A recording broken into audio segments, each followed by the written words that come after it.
এখানে যাবে? চাকরির গাইড করতেছে। আপনি কি পড়াশোনা জানেন নাকি? কোন রকম গ্রাজুয়েশন কমপ্লিট করেছি, চাকরির প্রস্তুতি নিচ্ছি। ভালোই তো। কোন সাবজেক্টে পড়াশোনা করেছেন আপনি? অ্যাকাউন্টিং এ মাস্টার্স। বলেন কি? তাহলে রিকশা চালান কেন? আসলে ঢাকা শহরে নতুন আইছি তো এখনো চাকরি পাইনি, তাই রিক্সা চালাই। আমি প্রতিদিন সকাল 10টায় ভার্সিটিতে যাই। আমাকে প্রতিদিন নিয়ে যেতে আর দিয়ে যেতে পারবেন? পারবো।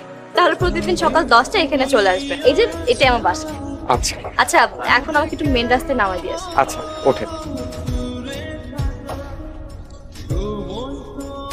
স্যার, স্যার ওঠেন। আমি এখানে কেন? রাস্তায় অজ্ঞান হয়ে পড়েছিল, আজ রিক্সাওয়ালা তোমাকে হাসপাতালে নিয়ে চিকিৎসা করিয়ে বাসায় ফেরত দিয়ে গেছে। আমার সাথে যে টাকার ব্যাগটা ছিল, তোমার সেই টাকাওয়ালা ব্যাগ রিক্সাওয়ালা ফেরত দিয়ে গেছে। কি বলছো?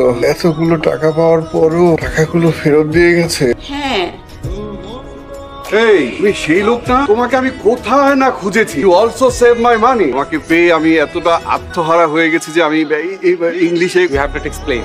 স্যার, আমি অ্যাকাউন্টিং এ মাস্টার্স করেছি। Seriously? No sir, I am not kidding.